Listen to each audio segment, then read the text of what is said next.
గు అనే దూహిని పాస్ట్ లైఫ్లో చంపేసుంటాడు. దూ క్యూంగ్ జైలుకి వెళ్ళి లొంగిపోతాడు. నోసూక్మెన్ ఇంట్లో డెమాన్ మాన్యువల్ ఉందని దూహి గువన్కి తెలిసిపోతుంది. సియోఖూన్ నోసూక్మెన్తో కలిసి వర్క్ చేయాలనుకుంటాడు. నమస్తే వ్యూయర్స్, మీరిందాక చూసింది ఈ వీడియోలోని టిడ్ బిట్స్. చివరిదాకా చూసి మీకు నిజంగానే నచ్చితే వీడియోని లైక్ చేసి ఎక్కువ మందికి రీచ్ అయ్యేలా చేయండి.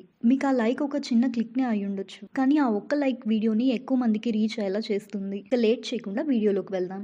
గువన్ తన ప్రాణాల్ని లెక్క చేయకుండా ఫైర్ సీన్లోకి వెళ్ళి దూహిని కాపాడి బయటకు తీసుకొస్తాడు. అప్పుడే తన టాటూ కూడా తిరిగి వచ్చేస్తుంది.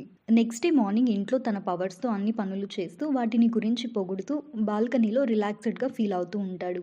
దూహి వచ్చి అదంతా చూసి నీ ఓల్డ్ సెల్ఫ్ని చూస్తున్నట్టుంది అని అంటే గువన్ అక్కడికి వచ్చి తనని పట్టుకొని జాగ్రత్త, నీకు ఆల్రెడీ ఇంజురీస్ ఉన్నాయి అంటాడు. రోజంతా నేను ఇలా ఖాళీగా ఉండలేను, నేను కూడా వర్క్ చేసుకోవాలి అని దూహి చెప్తుంది. ఈ టైంలో కూడా వర్క్ ఏంటి అని గువన్ అంటే నేను ఒక కంపెనీకి సీఈఓని, నా మీద చాలా రెస్పాన్సిబిలిటీస్ ఉన్నాయి అంటూ ఉంటే తనని ఎత్తుకొని సోఫాలో కూర్చోబెట్టి కార్ యాక్సిడెంట్స్ని అంత ఈజీగా తీసుకోకూడదు, సరిగ్గా రికవర్ అవ్వకపోతే హెల్త్ మీద లాంగ్ లాస్టింగ్ ఇంపాక్ట్స్ని చూపిస్తాయి అంటాడు. అదేం లేదు, నీ పవర్స్ వల్ల నేను ఇప్పుడు బాగానే ఉన్నాను అన్నా కూడా గువన్ తన గురించి వర్రీ అవుతూ ఉంటాడు. తర్వాత దూహి డ్రెస్అప్ అవుతూ ఉంటే గువన్ వచ్చి తనకి హెల్ప్ చేస్తాడు. అప్పుడే గువన్ తన డ్రెస్సెస్ని మ్యాజికల్గా చేంజ్ చేస్తూ దూహికి చూపిస్తూ ఉంటే తను సరదాగా క్లాప్స్ కొడుతూ అమేజింగ్ అంటూ ఉంటుంది. దూహి డ్రెస్ ని కూడా మ్యాచింగ్ అవుట్ఫిట్ లా చేంజ్ చేసి వాళ్ళ కమ్యూనిటీ నుంచి వాకింగ్ చేస్తూ సబ్వేకి వెళ్ళి హోమ్లెస్ విమెన్ రూపంలో ఉన్న గాడ్ దగ్గరికి వెళ్ళి మేమిప్పుడు తిరిగి నార్మల్ అయి హ్యాపీగా ఉన్నామని ఫ్లెక్స్ చేస్తాడు. ఆ తర్వాత నేనే విన్ అయ్యానని అక్కడున్న బాక్స్ లో ఒక కాయిన్ వేసి దూహిని తీసుకెళ్తూ ఉంటాడు. దూహి ఏమో ఎవరు ఆమె అని కన్ఫ్యూజ్ అయ్యి అడిగితే నా బాస్ అని నవ్వుతూ తీసుకెళ్తాడు. నెక్స్ట్ ఆఫీస్ లోకి వెళ్ళి ఎంప్లాయీస్ ని హ్యాపీగా విష్ చేస్తారు. ఈ రోజు వాళ్ళు చాలా మంచి టెంపర్మెంట్ లో ఉన్నారు అని అందరూ అనుకుంటూ ఉంటారు. క్యాబిన్ లోకి గువన్ ఒక కేక్ ని తన పవర్స్ ద్వారా తెచ్చి నా బర్త్డే కేక్ అని వాళ్ళిద్దరూ సెలబ్రేట్ చేసుకుంటూ ఉంటారు. కంగ్రాట్స్ డెమాన్ 2.0, నువ్వు ఇప్పుడు అప్గ్రేడెడ్ వర్షన్ అని దూహి చెప్తే నేనేమైనా వాక్యూమ్ రోబోట్ నా అని తనకి కేక్ తినిపిస్తాడు. ఆ తర్వాత గువన్ సున్వోల్ ఫౌండేషన్ కి వెళ్తే వైల్డ్ డాగ్స్ గ్యాంగ్ వస్తే వాళ్ళు తనకి లాయల్ గా వర్క్ చేసినందుకు హ్యాపీగా ఫీల్ అయ్యి నేనే మీ బాస్ ని అని యాక్సెప్ట్ చేస్తాడు. వాళ్ళందరూ కూడా పెరిల్లా సీడ్స్ అండ్ స్కాలియన్స్ అని టాటూ లాగా వేయించుకొని ఉంటే అది చూపిస్తారు. ఈవెన్ డాగ్ కి కూడా ప్లాస్టిక్ స్కాలియన్స్ ని చుట్టుంటారు. గువన్ ఆఫీస్లోకి వెళ్తే మిస్టర్ పార్క్ వచ్చి ఇంతకు ముందు నువ్వు చెప్పినట్లు సున్వోల్ ఫౌండేషన్ ఓనర్షిప్ నాది అని సరదాగా ఆర్గ్యూ చేస్తూ ఉంటాడు. కానీ గువన్ మాత్రం ఆ డాక్యుమెంట్ ని వెంటనే కాల్ చేస్తాడు. అసలు నువ్వు టాటూని ఎలా వెనక్కి తీసుకున్నావు అని మిస్టర్ పార్క్ అడిగితే ఏం మాట్లాడుతున్నావు, నేను డెమాన్ని, నేను చేయగలిగినదంటూ ఈ వరల్డ్లో ఏదీ లేదు అని గట్టిగా నవ్వుతాడు. అది చూసిన మిస్టర్ పార్క్ ఫైనలీ ఓల్డ్ డెమాన్ని చూస్తున్నాను అని హ్యాపీగా చెప్తాడు. ఇంతకీ నా టాటూ నాకు తిరిగి వచ్చేసిందన్న విషయం నీకెలా తెలుసు అంటే డాన్సర్ జిన్ చెప్పింది అని మిస్టర్ పార్క్ అంటాడు. డాన్సర్ జిన్ పేరు వినగానే గువన్ కోపంతో అక్కడి నుంచి లేచి వెళ్ళిపోతూ ఉంటే డోర్ దగ్గర ఆమె కనిపిస్తుంది. గువన్ పట్టించుకోకుండా వెళ్ళిపోతాడు. దూహి ఆఫీస్లో ఎంప్లాయీస్ హ్యాంగ్ ఓవర్ డ్రింక్ అనే ఒక కొత్త ప్రోడక్ట్ ని లాంచ్ చేస్తున్నామని ప్రెజెంటేషన్ ఇస్తూ ఉంటే లాస్ట్ టైం దూహి తన అసిస్టెంట్ ఇద్దరు కలిసి డ్రింక్ చేసిన దాన్ని గుర్తు చేసుకుని ఇద్దరు అన్కంఫర్టబుల్ గా ఫీల్ అయ్యి అక్కడి నుంచి లేచి వెళ్ళిపోతారు. యాజ్ యూజువల్ గానే ఆ ఎంప్లాయీస్ ఎప్పుడు ఫన్నీగా మాట్లాడుకుంటూ ఉంటారు. గువన్ సిటీలోని టాలెస్ట్ టవర్ పైకి వెళ్ళి ఎవరితో డీల్ చేసుకోవాలా అని చూస్తూ ఉంటే ఒక ముసలాయన తన ఓల్డ్ ఫోటోని చూస్తూ తన వైఫ్ ఒక్కసారి తిరిగి తనని గుర్తుపడితే చాలు అని బాధపడుతూ ఉంటాడు. వెంటనే గువన్ ఆయన దగ్గరికి వెళ్ళి నీ విష్ ని నేను గ్రాంట్ చేస్తాను, నేను డెమాన్ని అంటాడు. ఆయన షాక్ అయి చూస్తూ ఉంటే తన డీల్ గురించి చెప్తాడు. ఆయన వైఫ్ ఓల్డ్ ఏజ్ వల్ల అల్జీమర్స్ తో బాధపడుతూ ఉంటుంది. తన హస్బెండ్ ని కూడా గుర్తించలేకపోతూ ఉంటే గువన్ అది చూసి చాలా సింపతిగా ఫీల్ అవుతాడు. తనతో సైన్ చేయించుకోకుండానే ఒక విష్ ని గ్రాంట్ చేస్తాడు. వాళ్ళిద్దరూ అలా చాలా ఎమోషనల్ గా మాట్లాడుకుంటూ ఉంటే గువన్ కి కూడా కళ్ళల్లోంచి నీళ్ళు వస్తాయి. ఆ తర్వాత టవర్ పైకి వెళ్ళి కూర్చొని 200 years నుంచి నా కంట్లో ఒక్క చుక్క నీరు కూడా లేదు, మేబీ అది స్వెట్ అయి ఉంటుంది అని అనుకుంటూ ఉంటాడు. ఇక ఆల్రెడీ గువన్ కి తన పవర్స్ వచ్చేసాయి కాబట్టి వెంటనే తను ఒక ప్లేస్ నుంచి ఇంకో ప్లేస్ కి టెలిపోర్ట్ అవుతూ ఉంటాడు. సో అదే రోజు ఆఫీస్లో వాళ్ళిద్దరూ తన యాక్సిడెంట్ చేసిన కల్ప్రిట్ గురించి ఇన్వెస్టిగేట్ చేయాలనుకుంటారు. మనం సోక్చూకి వెళ్తున్నట్లు ఓన్లీ కొంతమందికి మాత్రమే తెలుసు, ఎవరో దాన్ని లీక్ చేశారు అని దూహి అంటూ ఉంటుంది. ఆ విషయం ఓన్లీ మిస్టర్ పార్క్ కి, డాన్సర్ జిన్ కి, సియోఖూన్ కి మాత్రమే తెలుసు అని అనుకుంటూ ఉంటే మిస్ జిన్ ఏదో రిపోర్ట్ చేయడానికి లోపలికి వస్తుంది. తనకు కూడా ఈ విషయం తెలుసు, తనెందుకో నాకు చాలా సస్పిషియస్ గా అనిపిస్తుంది అంటాడు. దూహి మాత్రం తనెప్పుడు అలా చేయదు అంటూ ఉంటే క్యాబిన్ బయట నుంచి మిస్ జిన్ కంగారుగా వెళ్తుంది. సో దూహి గువన్లు ఇద్దరు తనని ఫాలో అవుతారు. ఆమె రివర్ సైడ్ ఒక బెంచ్ మీద కూర్చుని ఉంటే ఎవరో ఒక బాక్స్ తీసుకొని వచ్చి ఆమెకి ఇస్తారు. అది ఆమె తీసుకుంటుంది. వీళ్ళేమో అది కల్ప్రిట్ ఇచ్చిన బ్రైబ్ అనుకుని రెడ్ హ్యాండెడ్గా పట్టుకోవాలని కెమెరా ఆన్ చేసి దగ్గరికి వెళ్తూ ఉంటారు. ఒక్కసారిగా లేచి ఆమె అతన్ని కిస్ చేస్తుంది. చూస్తే అది మిస్టర్ పార్క్. ఆ బాక్స్లో తెచ్చింది కేక్ని. నెక్స్ట్ వాళ్ళందరూ కార్లో కూర్చుని ఉంటే ఎప్పుడు మీరు కలిసిపోయారు అని దూహి కువన్లు అడుగుతారు. మిస్ షిన్ డ్రింక్ చేసిన రోజు అని మిస్టర్ పార్క్ చెప్తాడు. మరి మీరెందుకు నన్ను ఫాలో అవుతున్నారు అని అడిగితే వీళ్ళిద్దరూ విషయం చెప్తారు. మరి మీ పవర్స్ని యూజ్ చేస్తే ఇంకా కన్వీనియంట్గా ఉంటుంది కదా అని మిస్ షిన్ అంటుంది. అంటే మిస్టర్ పార్క్ గువన్ గురించి తనకి అంతా చెప్పేసి ఉంటాడు. తర్వాత దూహి కువన్ ఇంటికి వెళ్తే కువన్ నోట్లో ఫ్లవర్ పెట్టుకుని వెళ్ళి దూహితో కొంచెం ఇంటిమేట్ అవుతాడు. ఆ నైట్ తనకి కలలో 200 years బ్యాక్ జరిగిన విషయాలు ఫ్లాష్ లాగా వచ్చి వెళ్తూ ఉంటాయి. అతను ఒక అమ్మాయిని ఓల్సిమ్ అని పిలిచి తనకి మెడలో క్రాస్ పెండెంట్ ని వేస్తాడు. అదే పెండెంట్ ని ప్రెసెంట్ గువన్ ఎప్పుడు తన మెడలో వేసుకుని ఉంటాడు. కొంచెంగా గువన్కి తన పాస్ట్ లైఫ్ విషయాలు గుర్తొస్తూ ఉంటే మళ్ళీ ఆ హోమ్లెస్ విమెన్ దగ్గరికి వెళ్ళి ఎందుకు నాకు ఇలా డ్రీమ్స్ వస్తున్నాయి అని అడుగుతాడు. ఆమె మేబీ నువ్వు హ్యూమన్గా మారాలనుకుంటున్నావేమో, ఇప్పుడు నువ్వు ఎక్స్పీరియన్స్ అవుతున్న ఎమోషన్స్ని వదులుకోవడం నీకు ఇష్టం లేదేమో అని ఆమె చెప్తుంది. నీకు వచ్చిన డ్రీమ్స్ని పాస్ట్ లైఫ్లో నిన్ను టార్చర్ చేసిన బ్యాడ్ మెమరీస్ అవన్నీ బ్రెయిన్ సెల్ఫ్ డిఫెన్స్ మెకానిజం వల్ల కంప్లీట్గా మర్చిపోయి ఉంటావు అని ఆమె చెప్తుంది.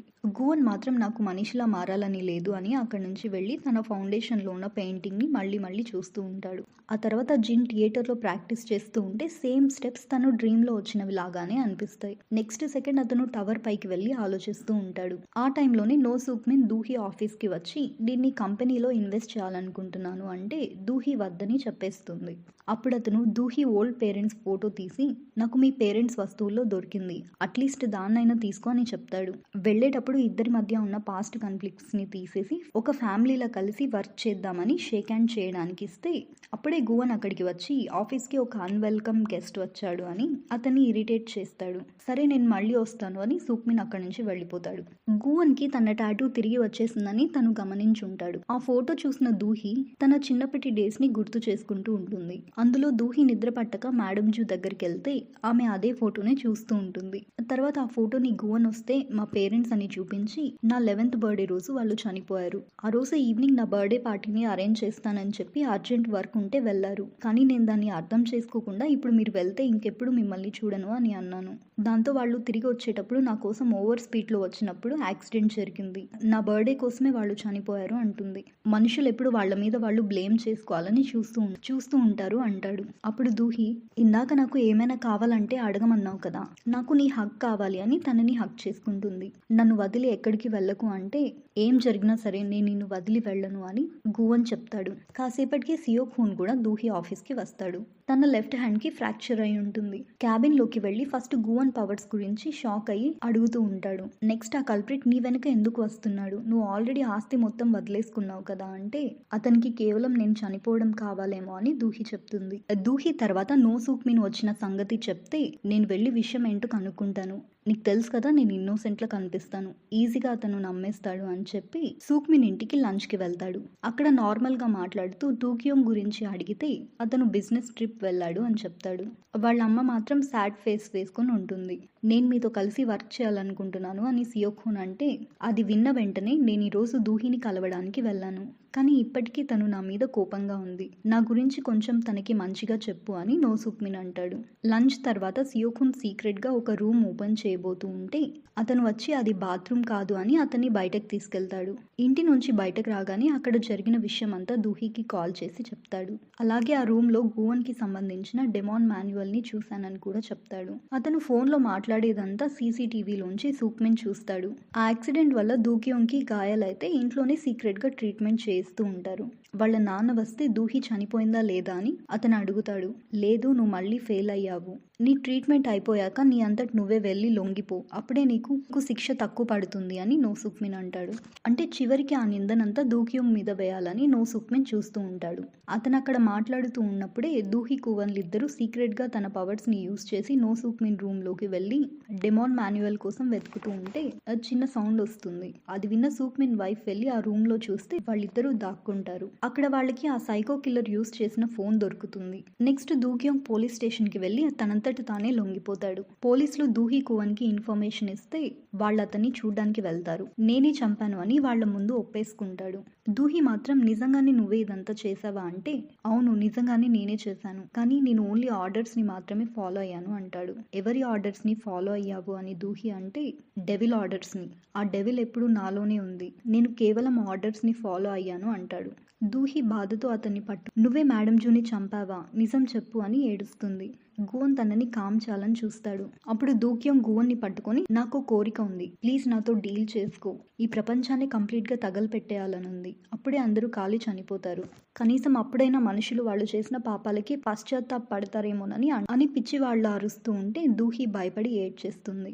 సూక్మిన్ ఇంట్లోంచి కమిషనర్కి కాల్ చేసి ఈ విషయం బయటకి రాకుండా చూసుకోండి అని ఫేవర్ అడుగుతాడు. దూక్యోంగ్ని ఎప్పుడు బయటకు తీసుకొస్తారు, తన ఆరోగ్యం బాలేదు అని అంటే అసలు నువ్వెప్పటి నుంచి వాడి గురించి పట్టించుకోవడం స్టార్ట్ చేశావు, అయినా ఇదంతా నీ పెంపకం వల్లే జరిగింది అని అతను అంటే ఆమె భయపడి క్షమించండి ఇదంతా నా ఫాల్టే అని చెప్తుంది. వీళ్ళు ముగ్గురు కూర్చొని జైల్లో జరిగిన దాని గురించి మాట్లాడుకుంటూ ఉంటారు. ఒకవేళ దూక్యోంగ్ మెడికల్ కండిషన్ గురించి బయటపడితే అతను జైలు నుంచి తప్పించుకుంటాడు అని సియోఖూన్ చెప్తాడు.